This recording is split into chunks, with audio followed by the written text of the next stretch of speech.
pero justamente esta noche, como no pudimos, ustedes saben bien que no se puede tener presencial.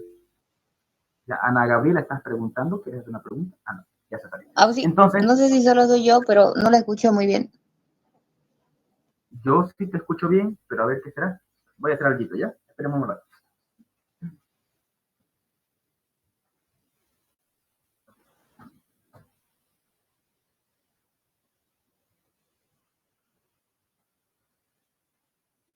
Ya. ¿Ahora me escuchan bien? ¿Se escucha bien? Sí, sí. Perfecto. Muy bien, Castillo. Entonces, vamos a empezar. Me avisan cualquier cosita si es que hay algún, hay algún error o se escucha entrecortado. Me avisan. ¿Ya, chicos? Por favor, les encargo si se entrecorta. ¿Ya? ¿Sí usted va a grabar la clase? Eso mismo estaba preguntando si alguien puede grabar, tiene ahí su canal para subirlo. ¿Alguien lo tiene? Chicos, ¿alguno? ¿Alguno está grabando o va a grabar la clase?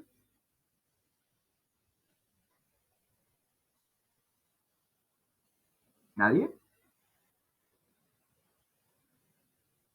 Bien, creo que al parecer nadie va a grabar. Yo, si quiere, puedo hacer el intento de grabarlo. Ah, ya. Aaron, ya, por favor, te encargo. Y si es que se escucha bien el audio, mejor todavía. Entonces, si quieres hacer la prueba al inicio, ya que vamos a estar hablando, después vos lo grabás, lo ves, y si es que se escucha bien el audio, directamente me confirmas. Si se escucha bien, puede iniciarme. ¿Ya? ¿Ya, Aaron? Ya estoy grabando. Ya. Si es que se escucha bien, me avisa. Entonces, chicos, como les decía, hoy vamos a continuar con el tema de trastorno hemodinámico. Es un tema muy largo. Si se han dado cuenta ustedes, es un tema bastante largo, muy profundo. Se ve cortito en el libro, pero en realidad es largo. Es un tema que ustedes tienen que ya ir dominando. ¿Ya? Este tema le va a servir mucho para el año también, en fisiopatología y en farmacología les va a servir porque le van a preguntar todo lo que ahorita les estoy enseñando. ¿Listo? Y también está en el libro.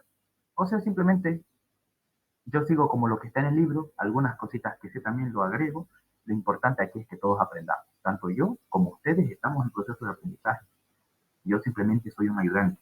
¿Ya? Yo los ayudo a ustedes en lo que más pueda. Voy a dar, como yo les dije a ustedes, voy a hacer lo posible para que dé todo de mí en esta parte de la materia, ¿no? Lo importante es eso.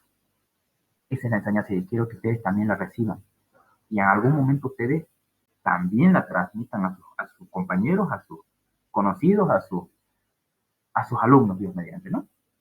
Entonces, así se prevalece la medicina, si no, nunca prevalece la medicina, si no, se apaga la medicina, no aparece la medicina, se desaparece si uno no enseña, si uno no comparte sus conocimientos. ¿Bien? Bien, chicos, entonces, como les dije, estoy en proceso de aprendizaje, así como ustedes, y así que quiero que todo su apoyo de ustedes conmigo, y así que yo también les voy a dar el apoyo en esta parte de la materia que vamos a hablar de trastorno hemodinámico. Vamos a terminar embolismo e infarto. ¿Listo? Y vamos a hacer un repaso de todo para su examen que es práctico, que es este día miércoles que viene, ¿no? El próximo miércoles. ¿No? Entonces vamos a ir iniciando con esta parte. ¿Ya? Como siempre les digo, participen. Si tienen preguntas, díganlas. Yo sé que virtual no se entiende bien, pero esta parte de aquí de lo que les voy a hablar sirve mucho la parte, es un poco más teórico, un poco más molecular lo que les voy a hablar después. Para eso quiero que ustedes apunten, tengan sus apuntes a la mano, el libro ahí encima y empiecen a estar haciendo sus apuntes. ¿Listo, chicos? Bien. Vamos a empezar entonces con esto. Cualquier duda que tengan, pregunten. Para eso estamos. Bien, chicos, ¿dónde nos quedamos en? Aquí. Antes de saltarme. ¿Se acuerdan cuál era la diferencia de un coágulo post-mortem y de un trombo? ¿Se acuerdan la diferencia principal cuál era? en relación al vaso sanguíneo? Si se ve la pantalla, me confirman. Sí se ve así. Perfecto. Ya. Entonces, antes de continuar, voy a hacer la presentación. ¿Se escucha bien lo que estás grabando? ¿Se escucha bien el audio, Aarón? Sí, sí, se escucha bien. Perfecto, gracias. Bien, entonces el tema es ¿no? Trastorno hemodinámico, trombosis y shock. Obviamente en los trastornos hemodinámicos vamos a ver principalmente la trombosis, ¿no? Y todo lo demás. Ya hemos visto todo esto. Y hemos visto, este es uno de los puntos más importantes que se puede preguntar en el examen. ¿Ya? Hemostasia. Y este es el que más a profundo vamos a ir viendo a detalle y a detalle. ¿Listo? Pero antes de irme acá, voy a irme a esta parte. Antes de continuar con trombosis, mira, ustedes saben cuál es, esto ya lo hemos pasado también, cuál es la diferencia de un trombo mural, trombo arterial, una flebotrombosis, ya hemos visto la diferencia, y que es una vegetación también, ¿no? Ahorita vamos a hacer un repaso así rapidito, pero quiero que ustedes me digan cuál es la principal característica de un coágulo después de la muerte. Cuando uno muere, cuando uno fallece, se coagula la sangre. ¿Cuál es la diferencia de ese coágulo post-mortem, después de haber muerto, de una trombosis que ya haya tenido antes de morir? ¿Cuál es la diferencia principal? ¿Se acuerdan? Un coágulo post-mortem, o sea, después de la muerte, o un coágulo que se formó, un trombo que se formó antes de la muerte. ¿Cuál era la diferencia en el vaso, a nivel del vaso? Era que el coágulo no está adherido al vaso. El coágulo post-mortem no está adherido al vaso sanguíneo, a la vena o a la arteria, no está adherido. Sin embargo, el trombo sí está adherido a la pared del endotelio vascular. ¿Listo? Esa es una diferencia clave de uno y del otro. Eso también se les va a preguntar, las características principales de un coágulo. Entonces, chicos, vamos con el tema de, nos quedamos aquí, ¿no? En embolia. ¿Qué es una embolia, chicos? Vamos. ¿Qué es una embolia? ¿Qué es una embolia? Concepto clave. Es la ruptura de un trombo que viaja a través de los vasos. Un trombo, ya eso sería tromboembolia, pero yo te digo, ¿qué es una embolia? Directamente, ¿qué es una embolia? Es una masa, ¿ya? Intravascular. ¿Listo? Que puede ser, ¿cómo puede ser? Sólida, líquida o gaseosa. En este caso, un trombo, ¿qué va a ser? ¿Va a ser líquida, sólida o gaseosa? ¿Cómo va a ser un trombo? ¿Va a ser? Sólida. Sólida, ¿no? O semilíquida. Muy bien. Pero principalmente sólida. Entonces, chicos, la embolia, esto quiero que entiendan bien, la embolia es una masa dentro de los vasos sanguíneos, ya sea una vena o una arteria. Dentro de esa vena o de esa arteria va a haber una masa, ¿ya? Que va a ser desprendida, que va a viajar de un lugar a otro lugar. Y puede ser esa masa puede ser sólida, líquida o gaseosa. Ese les puedo preguntar en su examen. O les va a preguntar el doctor en su examen. Concepto no pregunta él, obviamente, ¿no? Pero esto obviamente se lo tienen que saber. ¿Qué es una embolia? Es una masa intravascular de un origen a otro origen, o sea, que se desprende. Ya sea sólida, como el trombo, puede ser líquida, por ejemplo, cuando nosotros inyectamos otras sustancias, o sea, imagínense ustedes inyectarse, digamos, por así decirlo, Coca-Cola en la vena. Imagínense ustedes, imagínense colocarse Coca-Cola en la vena. ¿Será que esa Coca-Cola les va a hacer bien? O sea, se va a diluir nomás en la sangre. No, va a producir obstrucción. Esa es una embolia líquida. Y puede ser gaseosa también. Por ejemplo, cuando le meten aire a la vena, cuando le están haciendo venoclisis, ¿no? Le están poniendo suero, le ponen mucho aire a la vena. Y ese aire puede producir cierto trastorno a nivel hemodinámico. Se vuelve una embolia gaseosa. Entonces, chicos, no se olviden, ¿qué es embolia? Es una masa intravascular que se desprende de un lugar a otro lugar, que puede ser sólida, líquida o gaseosa, transportada por la sangre. desde un punto de origen a un lugar distinto. ¿Listo? No se olviden. Transportada por la sangre desde un punto de origen a un lugar distinto. Se va de un lugar a otro. ¿Ya? Causando disfunción, incluso infarto tisular. Eso es lo importante. ¿Por qué produce infarto? Porque bloquea la obstrucción. Y en este caso yo les hablé sobre que hay distintos tipos de embolia, ¿no? Por ejemplo, el tromboembolismo pulmonar. Eso yo les estaba comentando. ¿Se acuerdan esta imagencita de esta imagen de anatomía en 3D?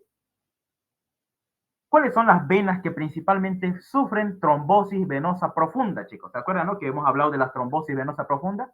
Trombosis venosa profunda. ¿Cuáles son las venas que se alteran cuando una persona está mucho tiempo echada en cama? ¿Cuáles son esas venas que se trombosan? ¿Se acuerdan? Que forman trombos, que se forman trombos. ¿Cuáles son esas tres venas? La de ¿Es los la vena? miembros inferiores. Muy bien. ¿Cuáles son esas venas? Son las tres más principales. ¿Qué hacen? Ilíaca, femoral y poplítea. Eso, muy bien. La ilíaca. Pregunta de examen, no se olviden. ¿Cuáles son las tres venas principales que hacen trombosis venosa profunda y a la vez viajan? Tromboembolismo pulmonar. Ustedes saben que la trombosis venosa profunda puede ser en cualquier vena que está acá abajo, la safena mayor, la safena menor, cualquier vena que esté en los miembros inferiores. Pero ¿será que esas venas de la safena menor y de la safena mayor, ¿será que pueden hacer tromboembolismo pulmonar? ¿Se pueden ir a viajar a otro lado? No, no hacen tromboembolismo, no viajan, simplemente se quedan ahí abajo, en los miembros inferiores. Pero la vena ilíaca, que está más arriba, la vena femoral y la vena poplítea,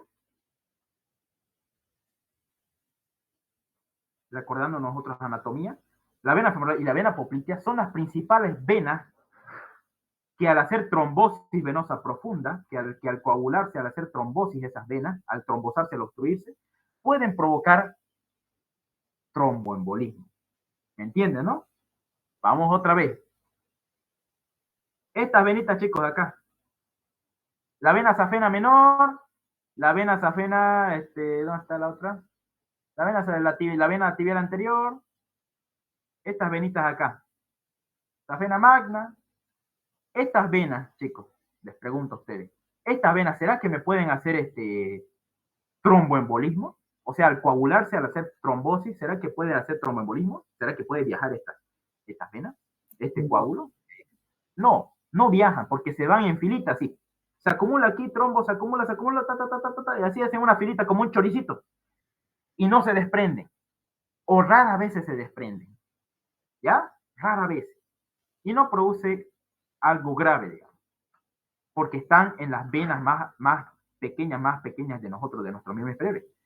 Pero, si se trombosa la vena poplítea, que está acá atrás, ¿no? ¿Se acuerdan de anatomía?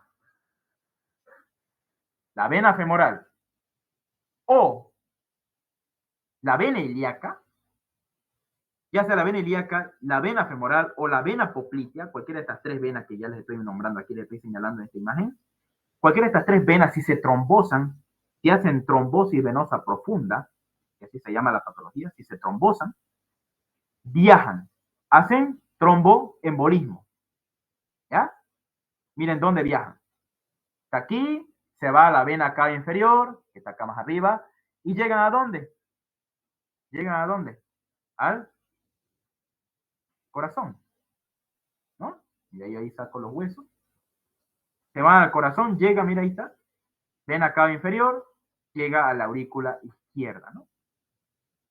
Ahora aurícula izquierda del corazón, digo el derecha, aurícula derecha del corazón, se va luego al ventrículo derecho, y luego se topa con qué vena, con qué arteria, chicos. Si se va al ventrículo derecho, ¿con qué vena se va, con qué arteria se va a topar el trombo? Pulmonar. Con la arteria pulmonar que está acá. Que se va a los pulmones y produce tromboembolismo pulmonar. Se va a los pulmones y obstruye el pulmón, obstruye la circulación del pulmón. Y así es el viaje, chicos. Entonces, ¿cuáles son esas tres venas que son las causantes de hacer trombosis venosa profunda? Ya se hacen trombosis, pero viajan, hacen tromboembolismo. ¿Cuáles son estas tres venas? Ilíaca. Ilíaca, femoral y poplitea. Muy bien. Sin embargo, si hay trombosis venosa profunda en las venas safena menor, en la tibial anterior, safena mayor, ¿será que va a haber tromboembolismo frecuentemente? ¿Será que viajan? No. No viajan. Muy bien. Se quedan ahí y forman como un choricito, una filita de trombos y nunca viajan. O algo rara vez se viaja. Pero produce poca alteración. Sin embargo, estas venas, por ejemplo, la vena femoral, la vena poplitea, la vena ilíaca, son de más grande calibre, ¿no? Son de más grande calibre. Y por ende, estas venas ilíacas, esta vena femoral, por cuanto son de más grande calibre, albergan trombos más grandes. Sin embargo, las venas safena menor, la vena safena magna, la vena tibial anterior, estas venas pequeñitas, incluso las de los dedos, ¿se pueden trombosar? Sí. Se llama trombosis venosa profunda. Pero cuando se trombosa, no viajan. Se quedan ahí estancaditos. Y nunca viajan, nunca se van para arriba. O rara vez se lo hacen. Pero produce trombos pequeños o grandes. Estas venas de acá. ¿Pequeños o grandes?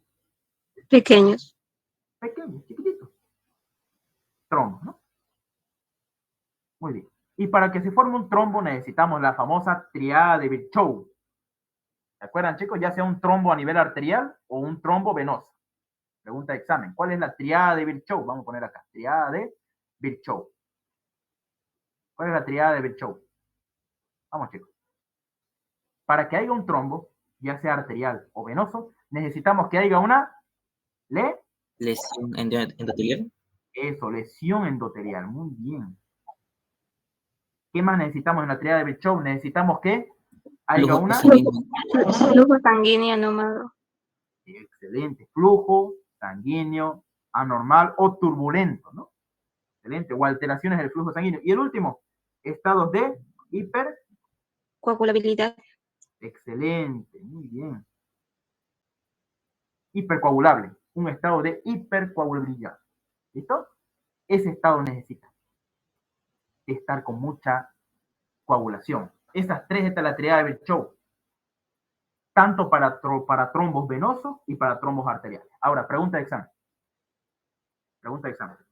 En la práctica yo les voy a preguntar esto. Y les voy a decir, ¿hay trombosis? Yo les voy a decir, ¿a nivel arterial? Sí. ¿Hay trombosis a nivel cardíaca? Sí. ¿A nivel del corazón se llaman trombos murales? ¿Hay trombos a nivel de las válvulas? Sí. Se llaman trombos o vegetaciones. ¿Y hay flebotrombos? Sí. Por ejemplo, acá, en las venas, se llaman flebotrombos o trombosis venosa. Y yo les pregunto, ¿en cuál de estos tres lugares, ya sea a nivel del corazón, a nivel de las válvulas, a nivel de las arterias o a nivel de las venas, en cuál de esos no participa la lesión endotelial para que se coagule? ¿En cuál de esos hay? ¿En cuál de estos tipos de trombo no hay una lesión endotelial? Pero sí hay un estado de hipercoagulabilidad, hay un estado de alteraciones del flujo, pero no hay lesión endotelial. ¿En cuál de esos tres que yo les nombré, de esas tres, ya sea arterial, venosa, cardíaca o valvular? ¿En cuál? Venoso, no se olviden. Un trombo venoso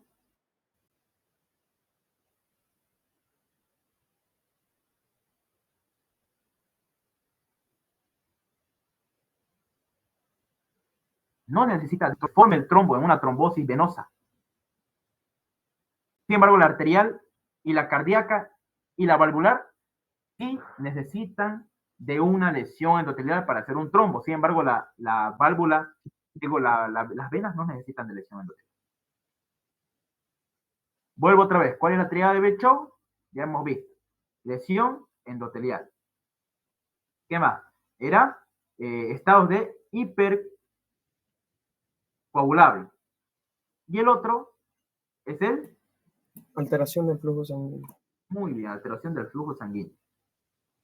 Estos tres, ¿quién me obedece? Los trombos arteriales, los trombos murales y los trombos vegetacionales o vegetaciones. Sin embargo, los trombos venosos, ¿cuál de esos tres no respeta? No necesita. La lesión endotelial. Eso, muy bien. No necesitas de lesión endotelial para formarse un coágulo, un trombo venoso a nivel de las venas. No necesitas simplemente esto, hipercoagulable y alteración de flujo sanguíneo y se forma un trombo venoso, pero no necesita de una lesión endotelial para formarse un trombo. Eso les quiero decir bien y es pregunta de examen con el doctor y obviamente en la práctica también se la voy a preguntar. No se olviden, la tríada de Virchow, lesión endotelial, hipercoagulable, un estado hipercoagulable y la alteración del flujo sanguíneo. De esos tres, participa a nivel arterial, a nivel cardíaco, a nivel valvular. Excepto en la trombosis venosa, solamente el estado hipercoagulable y alteraciones del flujo sanguíneo. Nada más en la vena. ¿Listo? No se olviden, esto les voy a preguntar en este examen. ¿Preguntas? ¿Alguna duda? ¿Alguien que no entendió lo que le dije? Chicos, ¿alguna pregunta? Esto es importante. Más adelante lo vamos a averiguar. ¿Alguna pregunta? No, aún sí. Muy bien. Entonces no se olviden. Un trombo venoso no necesita de una lesión endotelial para formarse. Directamente de la hipercoagulabilidad y alteración del flujo sanguíneo. Bien. Ahí está, ¿no? Entonces no se olviden la embolia, otra vez volviendo al inicio. La embolia es una masa intravascular. No se olviden, chicos. Puede ser sólida, líquida o gaseosa. No se olviden eso nunca. Que viaja de un lugar a otro. ¿Ya? Vamos a ver ahora los tipos de embolia. Hay embolia de pulmón. ¿Por qué no puse tromboembolia de pulmón? ¿Por qué puse embolia pulmonar? Porque no solamente es causado por trombo. Mira aquí, por ejemplo, esta es la arteria pulmonar. Miren esta imagen. Esta es la arteria pulmonar. Y acá hay un trombo, mire, grande, negro. En silla de montar se llama. Trombo en silla de montar es grandote. Mire este trombo, chicos, miren. Grandote.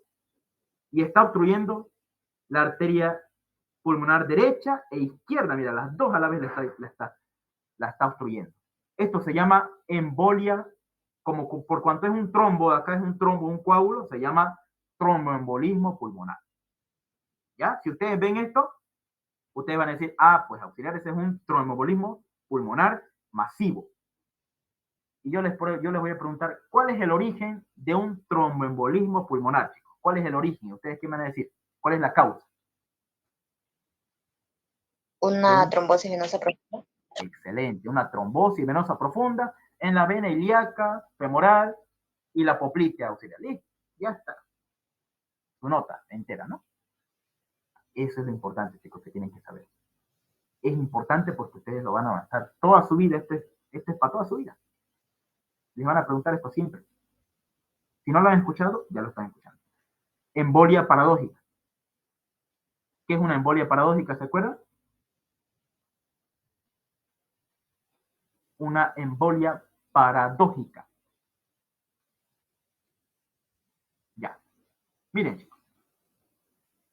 Una embolia paradójica es cuando un coágulo, ya sea en la vena cava inferior, que iba a producir un tromboembolismo pulmonar, una trombosis venosa profunda, viajó el trombo por la vena cava inferior, se fue a la aurícula derecha, se fue al ventrículo derecho, y justamente aquí, miren, en el tabique, ¿cómo se llama este tabique, chicos? ¿Del corazón? Interventricular. Eso. Se rompió, se rompe, está abierto así. Acá hay una salida y hay una comunicación entre el ventrículo derecho y el ventrículo izquierdo, por una comunicación que se llama comunicación interventricular, así se llama, un defecto. ¿Ya? Un defecto anatómico. Aquí una salida, miren. Ahora el trombo que esté aquí, en el ventrículo derecho, se va a ir al otro lado por este defecto anatómico. Se va a ir al izquierdo. Va a viajar al izquierdo y se va a ir por la aorta. Eso de ahí se llama embolia paradójica. Que el trombo que se formó y que tenía que irse a la parte derecha del corazón, o sea, el ventrículo derecho, se fue hacia el ventrículo izquierdo por un defecto anatómico, ya sea en el tabique interventricular o por arriba, por un defecto del tabique interauricular. Para que vean que es importante conocer la anatomía, ¿no? La anatomía del corazón. Entonces, chicos, si yo tengo aquí una comunicación entre el ventrículo derecho y el ventrículo izquierdo por medio de una rotura aquí, comunicación interventricular, acá hay un espacio vacío, que comunica el ventrículo derecho con el ventrículo izquierdo. Y el trombo viaja por aquí, va a la aurícula derecha, pasa al ventrículo derecho y se pasa al otro lado. ¿Y por qué se va a pasar al otro lado, chicos, y no se va a ir al pulmón? ¿Por qué? Porque hay un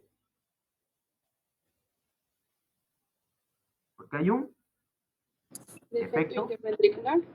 Eso, hay un defecto anatómico en el corazón, en el cual comunica la cavidad derecha del corazón con las cavidades izquierdas, ya sea una comunicación interventricular o una comunicación intraauricular por arriba. Entonces, si el coágulo está por acá, pasa por acá y se va a ir al ventrículo izquierdo por un defecto anatómico de su estructura del corazón. Esa es una embolia paradójica. Pregunta de examen. ¿Ya? Incluso con el doctor Machado me acuerdo que preguntó esto en un examen y nadie lo respondió. ¿Ya? No se olviden esto, chicos. Embolia paradójica. Pregunta de examen. Es cuando un émbolo, que puede ser un trombo, puede ser aire, puede ser gas, venoso, ojo, esto es importante, un émbolo venoso atraviesa un defecto intraauricular o interventricular del corazón y accede a la circulación arterial sistémica. Pregunta de examen. Ese es un émbolo paradójico. Embolia paradójica. Esa embolia puede ser sólida, por un tromboembolismo, líquida o gaseosa. Pregunta de examen. ¿Ya? ¿Alguna duda hasta ahí, chicos? No. ¿Ninguna? Perfecto. Entonces, esta embolia, chicos, pulmonar masiva. Miren, por ejemplo, este es masivo, obstruye tanto la arteria pulmonar izquierda y derecha, este trombo, este coágulo negro, miren, que ven aquí, estoy rayando.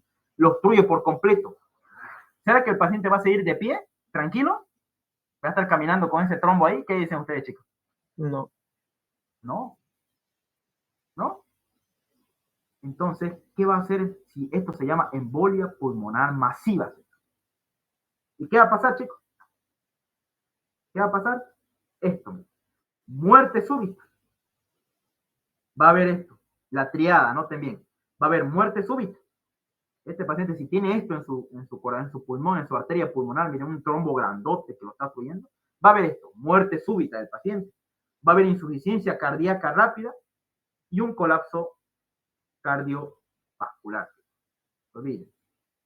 ¿Listo?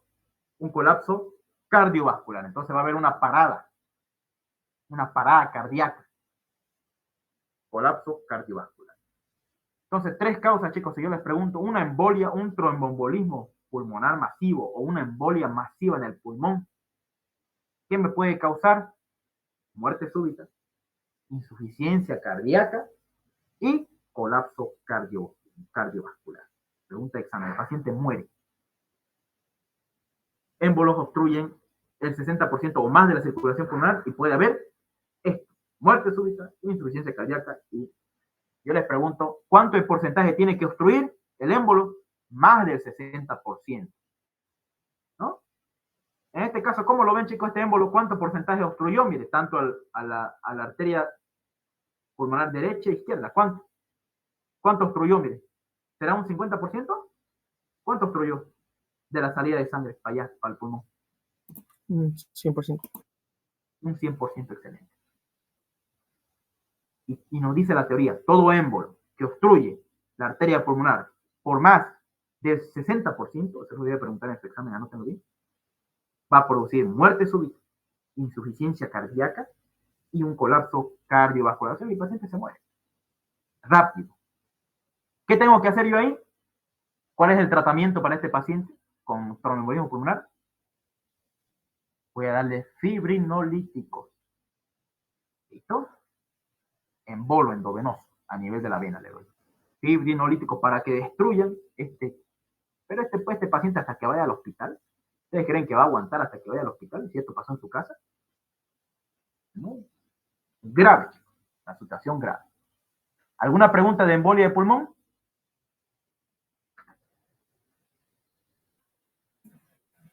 No sé.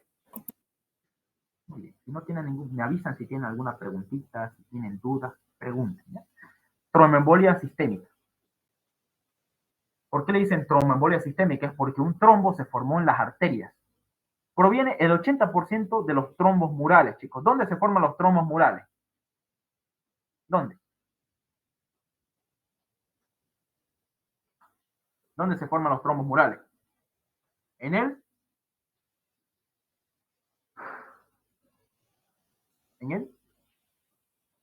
corazón. Ese es un trombo mural, chicos. Un trombo que se forma dentro del corazón, aquí. Imagínense un trombo que se esté formando en el ventrículo izquierdo. ¿A dónde se va a ir, chicos, ese trombo? Que se forma en el ventrículo izquierdo del corazón. ¿A dónde se va a ir? A la aorta. A la gran arteria aorta. Muy bien. Aquí a la gran arteria aorta. ¿Y dónde creen que va a ir? ¿Con quién está conectada la aorta? Miren, ¿con quién estará conectada la aorta? Vamos a ver otra vez. Miren. ¿Con quién estará conectada la aorta? Está pues conectada con la arteria carótida común, el tronco brachiocefálico, carótida común, o sea, está conectada con el cerebro por arriba. Bien. Más abajo, ¿con quién está conectado? La aorta.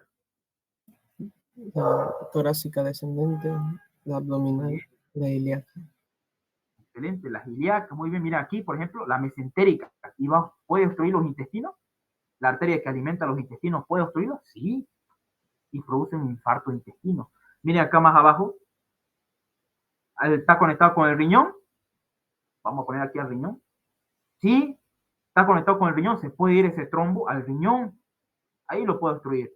¿Dónde más está ubicado? Aquí, en las arterias ilíacas. ¿Puede obstruir las arterias ilíacas? Sí, con todo el derecho le obstruye. Lo tapa. Ese es un tromboembolia sistémica. Anoten bien. ¿Y puede irse a los brazos, chicos? ¿Puede irse a los brazos, a los pies, a los lugares más pequeños? Sí, cuando el trombo es chiquitito, se va aquí, miren. Cuando el trombo es chiquito, ¿se va a dónde? A los miembros inferiores, a los pies. Y puede para aparecer esto, miren, como están viendo en la foto. Miren, chicos, ¿qué ven ahí en la foto? ¿Qué pasó acá? Miren, este pie, ¿cómo está? De este paciente. Miren. Necrosis. Muy bien, esas zonas negras son de necrosis. Y son necrosis distales. ¿Será una necrosis de diabetes, de pie diabético? ¿Será así distal? No. No. Muy bien.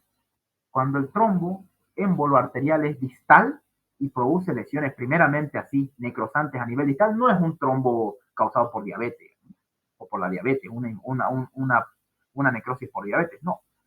Directamente es arterial. Eso ya lo hemos visto, ¿no? Eso igual se les va a preguntar. Miren cómo es arterial, ¿no? Aquí está congestivo, miren, está hinchado. Así es cuando los trombos son pequeños y están en el corazón. Entonces no se olviden, yo les voy a preguntar, el mayor porcentaje de trombos murales que se forman en el corazón, ¿ya? Provienen del 80%. El 80% de los trombos, tromboembolia sistémica o tromboembolia arterial, provienen de los trombos murales del corazón, que se formaron dentro del corazón. ¿Ya? El 75% de ellos, de estos trombos, de estos trombos murales intracardíacos que se formaron en el corazón, se van a los miembros inferiores, a las extremidades. Sin embargo, un 10% se va aquí, al cerebro, y produce infarto cerebral. Se pudre el cerebro, ¿ya? Porque obstruye el flujo sanguíneo cerebral. Entonces no se olviden, una tromboembolia sistémica puede provenir de un trombo que se originó dentro del corazón. Puede provenir por un infarto de ventrículo izquierdo, claro, todo infarto del corazón produce trombo. Una dilatación auricular izquierda, esto lo vamos a ver en cardio. Una fibrilación auricular, pregunta de examen, no se olviden. Una vegetación valvular. ¿Qué es una vegetación, chicos? Valvular. ¿Qué es una vegetación valvular? Vamos, chicos, ¿qué es una vegetación valvular? Son trombos que se forman en las válvulas del corazón. Excelente, muy bien. Ese trombo se puede formar en la válvula mitral, que es más frecuentemente. No se olviden. En la válvula mitral es donde más frecuentemente se forman las vegetaciones. ¿Qué son vegetaciones? Trombos que se forman dentro de las válvulas del corazón. Sí. Válvula mitral o válvula tricúspide. En este caso, válvula mitral, de ahí se forma el trombo y puede viajar ¿a dónde? A la aorta. ¿Ya? Así, y se va a cualquier parte de mi cuerpo, a los riñones, al intestino, a mis extremidades. Al cerebro se va. Sí. Eso es lo importante, chicos. Un aneurisma aórtico también, lo vamos a ver en vasculopatía. Émbolos paradójicos también, ¿no? Un émbolo paradójico también produce este tipo de lesiones, como ven este pie de acá, ¿no? Entonces, chicos, ¿alguna duda hasta aquí? ¿Alguna pregunta? ¿Alguna duda? Así que no se olviden esta tablita. ¿De dónde provienen la tromboembolia sistémica? ¿De dónde provienen esos trombos que afectan a nivel de las arterias? Provienen, pues, me van a decir, el 80% del corazón proviene, trombos intracardíacos. Provienen de una dilatación de la aurícula izquierda, provienen de una fibrilación auricular, de unos aneurismas aórticos, de unas vegetaciones valvulares, de una placa aterosclerótica y de émbolos paradójicos. Y es suficiente. Ahí tienen su nota completa. ¿Listo? Es importante saber esto siempre, de dónde proviene, porque esto de aquí preguntan, incluso en mi año, siguen preguntando esto, y no se cansan de preguntar. ¿Ya? Anótenlo, chicos. ¿Se entendió hasta acá? Sí, ¿Sí, no? sí. Muy bien. Esto es lo más importante, ¿no? ¿Está? Esto, vamos a ponerlo con consecuencias de los émbolos. Las consecuencias de los émbolos al desprenderse, ¿qué producen? ¿Depende de qué las consecuencias de los émbolos al desprenderse? ¿De qué depende de que ese émbolo haga daño a mis tejidos? De la vulnerabilidad de los tejidos afectados a la isquemia. Uno. Esto es pregunta de examen con el doctor. ¿De qué depende de que un émbolo haga daño o produzca infarto? ¿De qué depende? Del calibre del vaso. Mientras la tromboembolia sistémica, mientras más pequeña sea, más se va a ir hacia las extremidades distales, hacia los pies, como están viendo acá, ¿no? Pero mientras más grande sea, ¿a dónde se va a ir? Se va a ir a los intestinos, se va a ir al cerebro, ¿no? Y la ausencia de vasculatura colateral. Esta es pregunta con el doctor, chicos. ¿De qué depende? ¿Ya? Las consecuencias que va a traer un émbolo sistémico. Chicos, una pregunta que les hago. ¿Una embolia, tromboembolia sistémica, solamente va por las arterias? ¿Sí? ¿O no? Embolia sistémica, tromboembolia sistémica, ¿solamente va por las arterias o va también por las venas? A ver.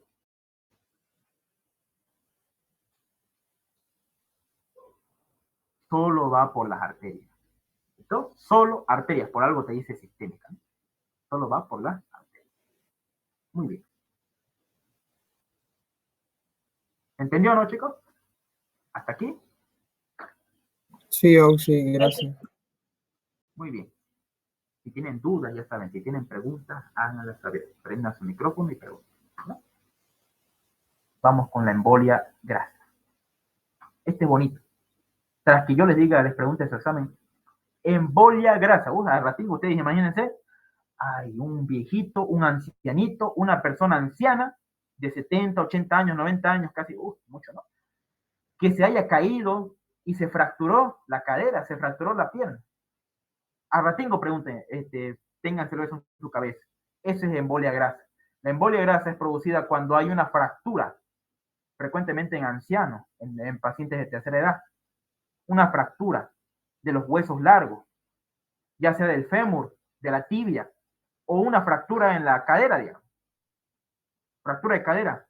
Hace que esos pequeños, no se olviden que ustedes en los huesos largos hay médula ósea amarilla, ¿no? Entonces en esa médula ósea amarilla hay grasa. Entonces va a ir por las arterias y va a producir este cuadro que están viendo ustedes acá. Bueno, a ver, vamos a ver este dibujito. Con esta esquinita nos vamos a ayudar, ¿ya? Ahí está. Ya sea mi tatarabuelo se fracturó aquí. Esto se fracturó el fémur. O se fracturó aquí, la cadera. La pelvis se fracturó. ¿Qué va a pasar? Esos coágulos, ya eso, no se olviden que aquí los huesos largos, dentro del hueso largo hay médula ósea. ¿Pero qué médula ósea? Cuando uno es anciano, cuando uno es tercera edad, médula ósea amarilla, llena de grasa. Ahora miren, se fracturó acá. Ahora esa bolita de grasa que es de la médula ósea va a viajar por acá, por la vena. Va a ir hacia arriba. Va a ir hacia arriba, va a ir hacia arriba, va a ir hacia arriba, ¿no? Va a seguir yendo, va a ir por la vena cava, va a irse y se va a ir, va a seguir yendo y va a irse al ventrículo, a la aurícula derecha, al ventrículo derecho. Y de ahí se va a ir a los pulmones. ¿Ya? Muy bien. No se olviden eso. Viaja. ¿Ya? Ya, sale de los pulmones, estás ahí, se obstruyen los pulmones y todo eso puede pasar. Viaja. Embolia grasa. Ocurre tras una fractura de huesos largos. O puede ser un trauma de un tejido blando. Por ejemplo, ustedes se golpean muy fuerte su abdomen, digamos, o se golpean muy fuerte una región cerca, entonces eso se va a desprender la grasita que ustedes se golpearon, se va a desprender. Una quemadura, por ejemplo. En las quemaduras, ustedes saben que un paciente con quemadura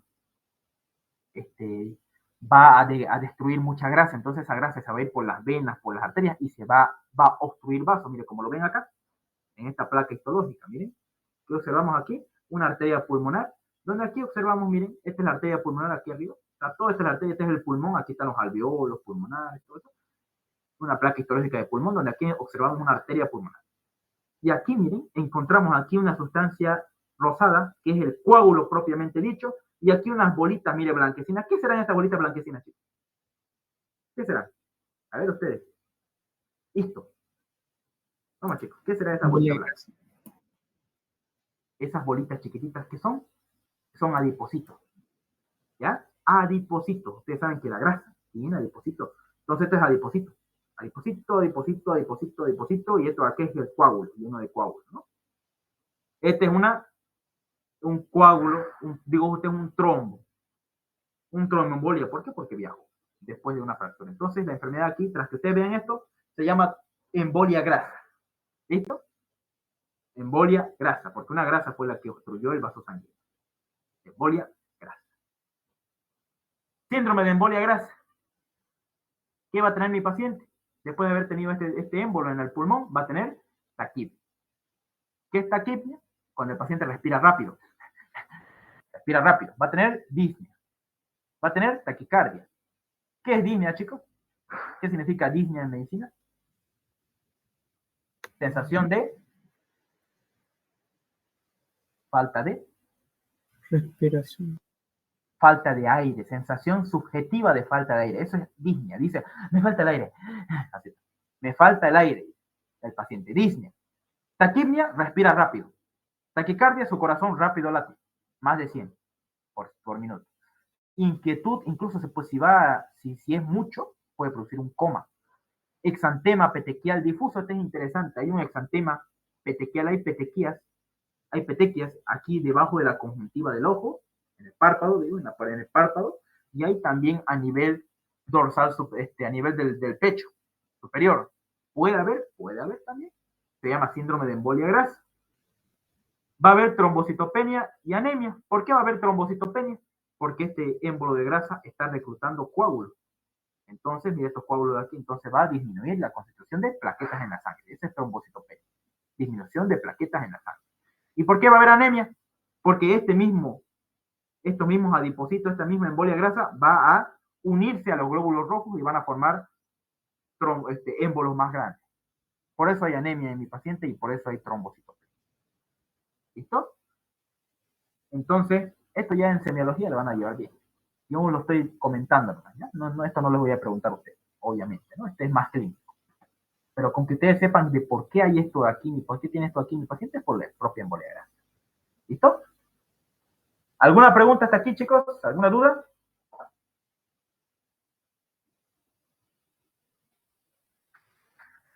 Bien. Vamos a continuar. Embolia gaseosa. Es una embolia provocada, tras que ustedes escuchen esto, embolia gaseosa, ¿en qué tienen que pensar, chicos? ¿En qué tienen que pensar? ¿Cuál es la causa? Un suero, ¿no?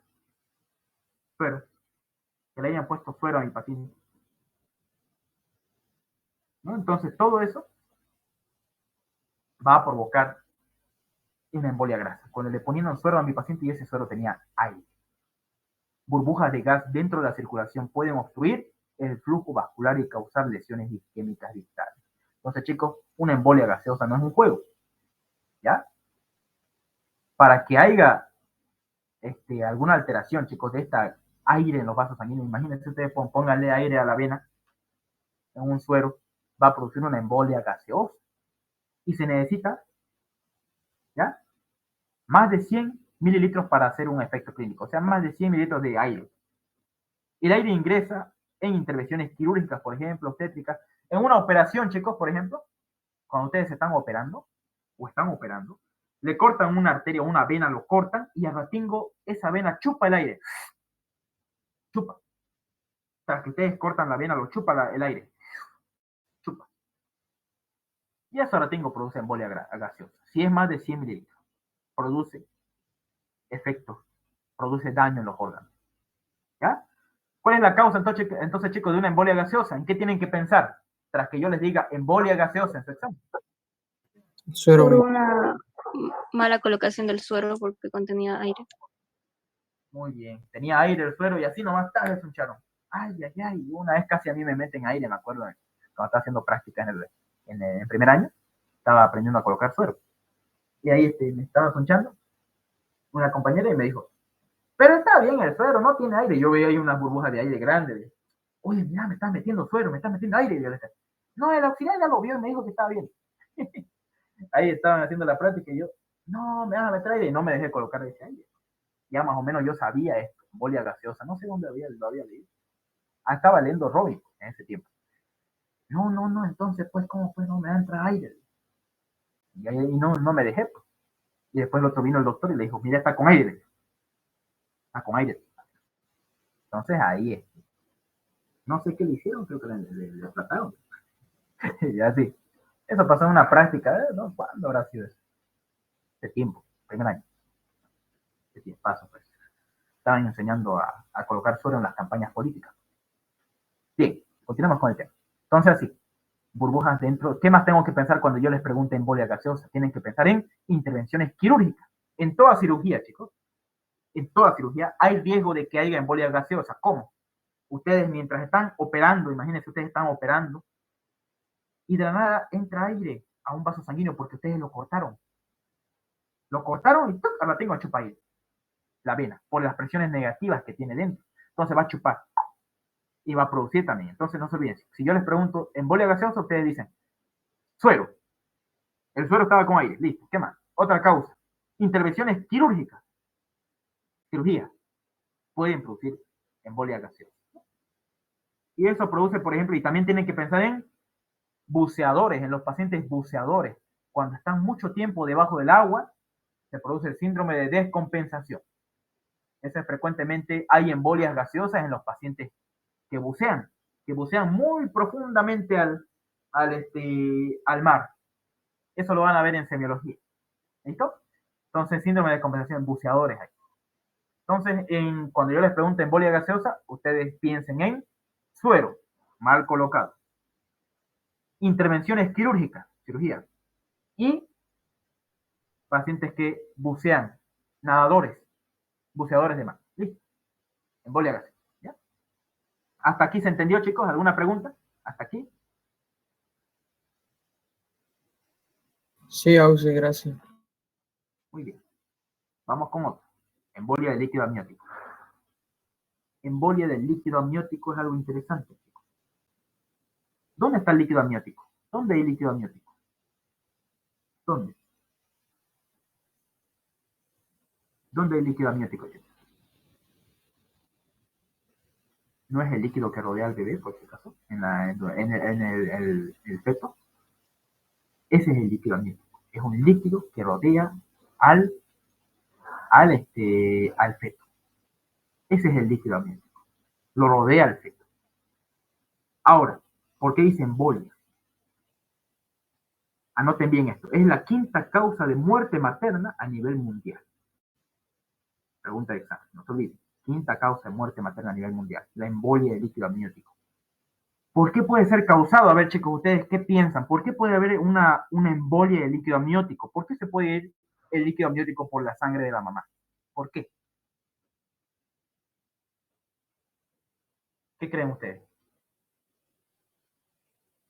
¿Por qué va a haber un embolia líquido amniótico en la mamá? Por un desgarro de la placenta. Se desgarra la placenta, se daña la placenta donde está el bebé, y eso hace que el líquido amniótico se comunique con la sangre materna y produzca embolia de líquido amniótico. ¿Listo? Y no se olviden que el líquido amniótico activa los factores de coagulación cuando está dentro de la sangre. Entonces va a producir coágulos. Produce también, estimula las sustancias vasoactivas. Produce vasoconstricción. ¿Qué más? Y obstruye, y hay obstrucción mecánica pulmonar. Entonces, dos son las causas por las cuales hay una embolia de líquido amniótico. Porque el líquido amniótico, la causa principal es el desgarro de la placenta. O rotura uterina, o rotura de las venas de la uterina. Esas se rompen porque ya sea porque se ha golpeado la mamá se cayó, o no sé, tuvo un trauma la mamá, y desgarró la placenta. Por accidente, se desgarró porque tuvo un trauma la mamá, estaba embarazada. ¿Ya? Y la embolia, el líquido amniótico, digo, una vez que entra al vaso sanguíneo, activa los factores de coagulación y sustancias vasoactivas. Y eso favorece la coagulación, pues, ¿no? Y obstruye de manera mecánica a las arterias pulmonares. Y esta es una placa histológica, miren, donde aquí se encuentra líquido amniótico con trombo, todo mezclado en las arterias pulmonares. Miren cómo los obstruye. Lo está obstruyendo por completo, el 100%. ¿No? Y produce infarto de pulmón. Vamos a ver eso en unos momentos. Entonces, chicos, ¿qué es la causa principal de una embolia de líquido amniótico? ¿Cuál es la causa principal, chicos? Vamos. El desgarre de la placenta. Muy bien, que se desgarre la placenta. Se desgarró la placenta por un trauma. La mamá se cayó, se golpeó la mamá. ¿Ya? Y se desgarró la placenta dentro del bebé, donde está el bebé. Y sangra mucho la mamá. Y hace que este líquido amniótico del bebé que está rodeándolo se vaya para arriba por las venas de la mamá y llegan a su pulmón. Porque está yendo por las venas. ¿Y qué es lo que hace ese líquido amniótico? Activa los factores de coagulación.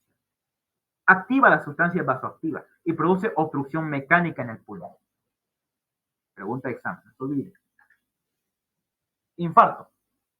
Ya hemos visto los tipos de embolia. Hay embolia pulmonar, embolia sistémica, embolia grasa, embolia gaseosa y embolia de líquido amniótico. 5 tipos de embolia. Vamos con el infarto. Si tienen preguntas, no se olviden, pregunten. ¿El infarto qué? El infarto es un área de necrosis isquémica por una oclusión de la vascularización arterial o el drenaje venoso. Ese es infarto.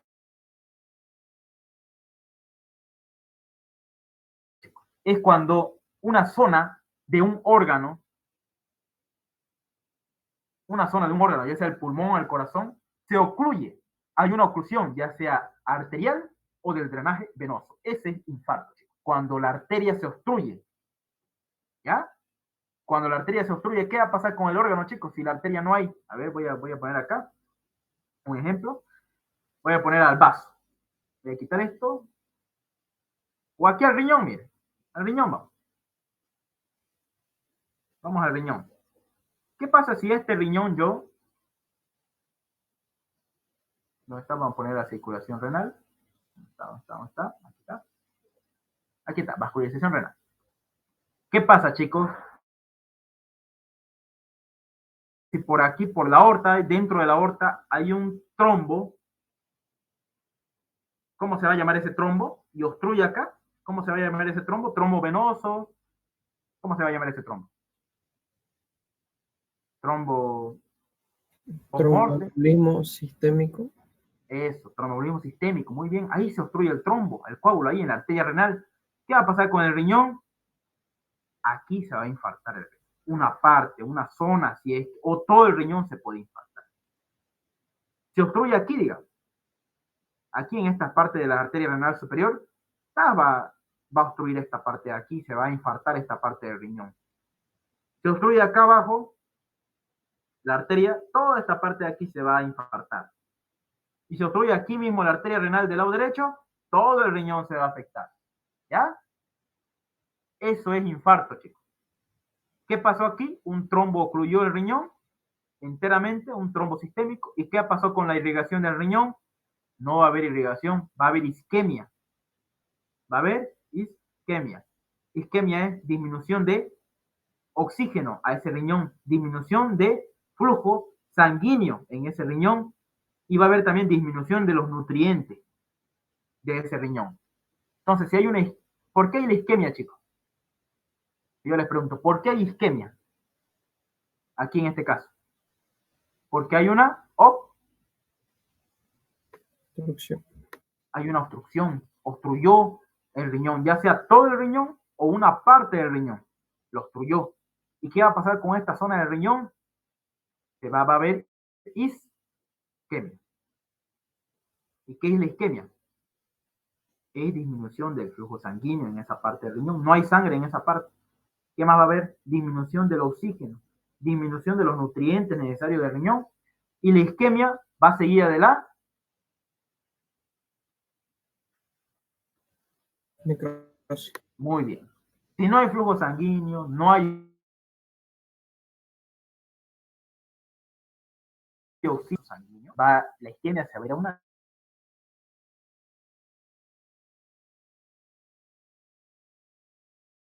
necrosis, ¿no? Y así es como se hace en el riñón,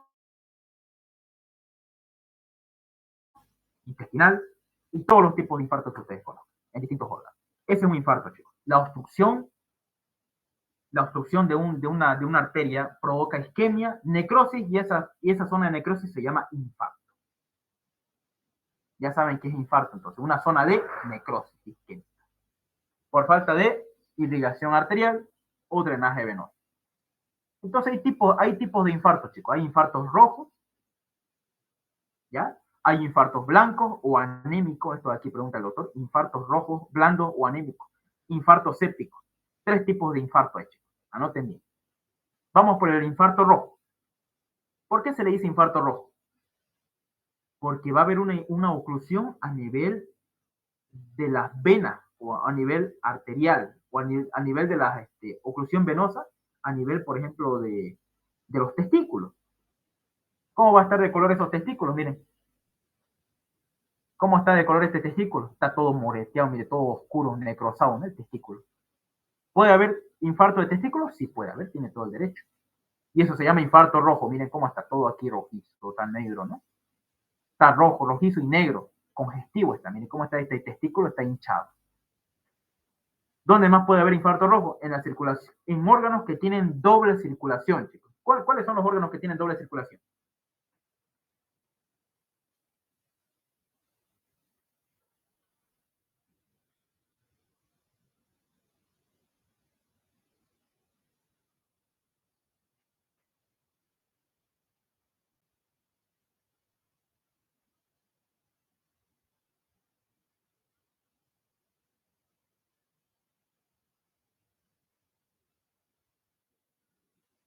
¿Aló, chicos? ¿Me escuchan?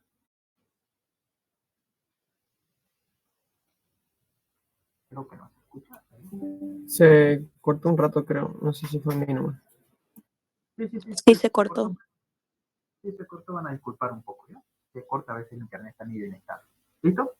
Entonces yo les decía, ¿cuándo puede haber infarto rojo? Cuando hay oclusión venosa en el testículo, pues, una torsión testicular. ¿No han escuchado de las torsiones testiculares? Cuando se tuerce el testículo, ¿no? Lo vamos a ver eso en gineco, cuando hablemos de gineco. Tejidos con circulación doble. Por ejemplo, el pulmón tiene doble circulación, chicos. Aquí hay una foto de un pulmón. El pulmón tiene doble circulación. Tiene de las arterias bronquiales y de la arteria pulmonar. Ahora, ¿qué pasa aquí? Mire, chicos. ¿Qué pasó con esta zona del pulmón? Mire. Está media negra, media rojiza, congestiva. Este es un infarto rojo porque afectó el pulmón. ¿Y el pulmón cuántas arterias tiene de irrigación? Tiene doble irrigación. ¿Ya? Y el intestino, mire, por ejemplo, aquí está, mire. ¿Cómo lo ven al intestino? ¿Esto aquí cómo está? ¿Está infartado o está sano? Esto acá arriba. Sano.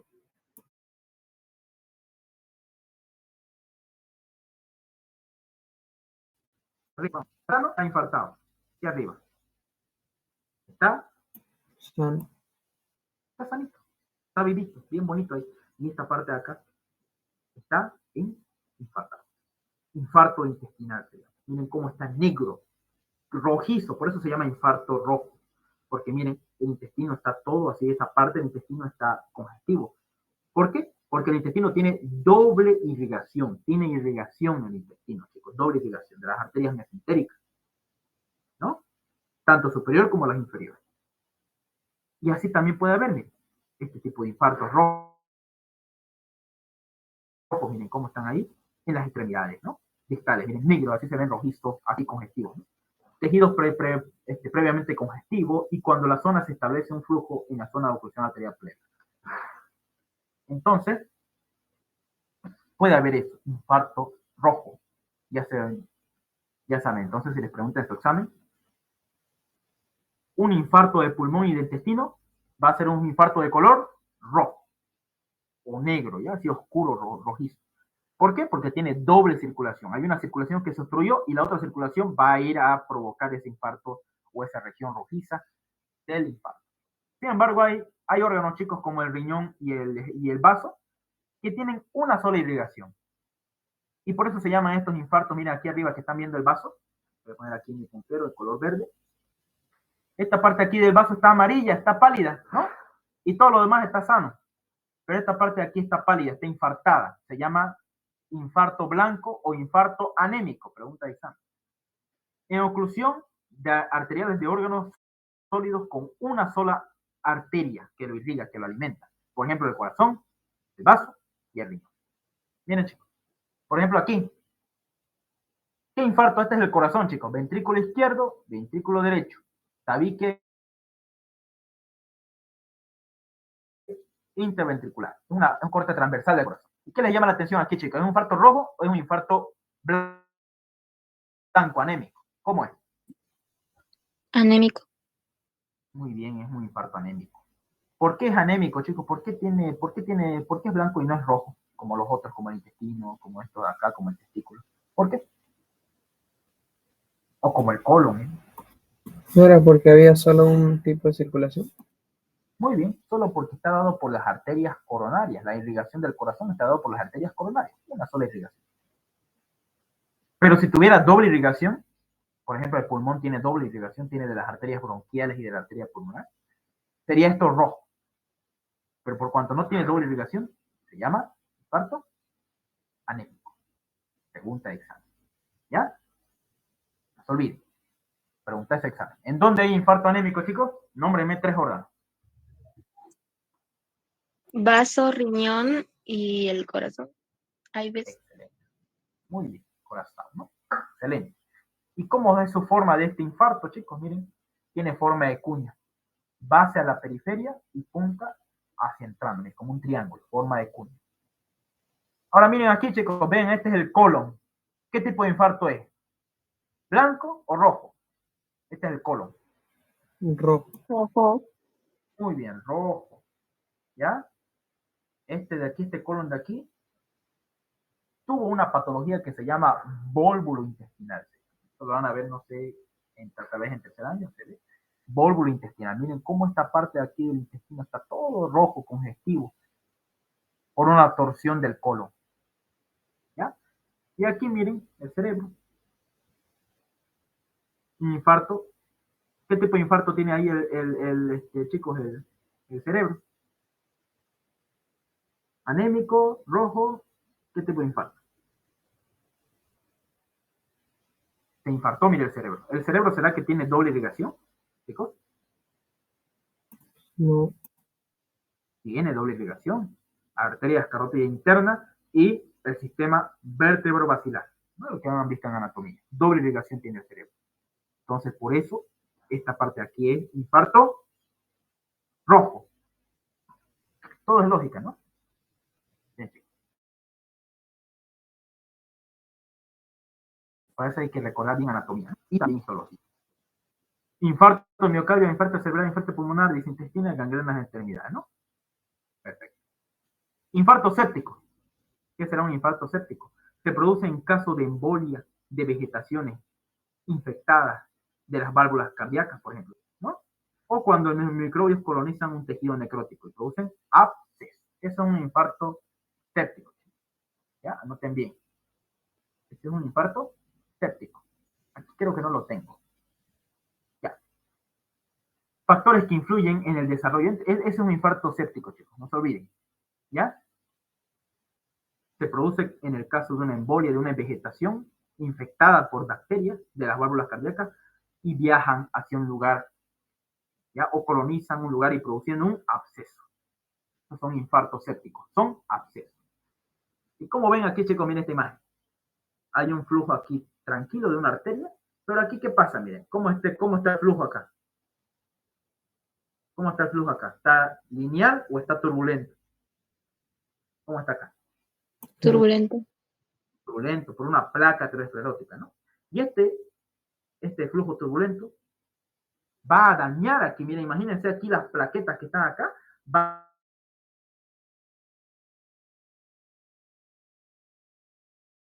a chocarse con el endotelio y van a que se dañe el tejido, ¿no? Es una aterosclerosis, esta es la aterosclerosis, ¿bien? Y aquí están los ejemplos, ¿no? Bien, chicos. ¿Hasta ahí alguna pregunta, alguna duda sobre esto? ¿Alguna pregunta, alguna duda, chicos? Este es pregunta de examen, infartos anémicos. ¿Una pregunta? Esto.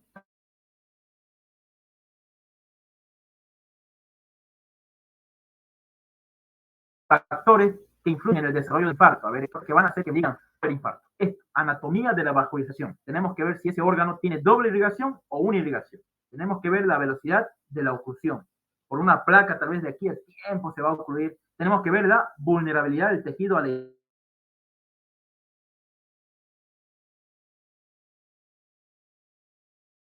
hipoxia, la isquemia. Por ejemplo, el cerebro es muy vulnerable, más rápidamente se va a infartar, ¿no? ¿Ahí está alguna pregunta, chicos? ¿Alguna duda?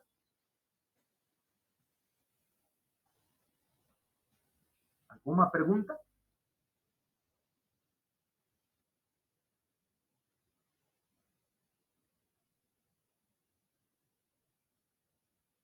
¿Entendió todo? Sí. ¿No hay preguntas? Vamos a irnos al repaso rapidito del tema que teníamos pendiente. Vamos a repasar, chicos, hemostasia. Esto es lo que más se pregunta en el examen, chicos. Anoten bien cómo se hace la hemostasia. ¿Ya? Pero antes de eso, voy a hablar sobre las plaquetas. Este tema nos faltó hablar. ¿Ya? Anoten bien esto lo que les voy a decir. Esto es importante para que entiendan y cómo pregunta el doctor también esta parte aquí pregunta. Miren, chicos, las plaquetas. ¿Qué son las plaquetas? ¿Quién las produce las plaquetas? A ver, chicos, vamos de lo más sencillo a lo más complejo. ¿Quién las produce las plaquetas? A ver. ¿Quién produce las plaquetas? ¿Quién las produce?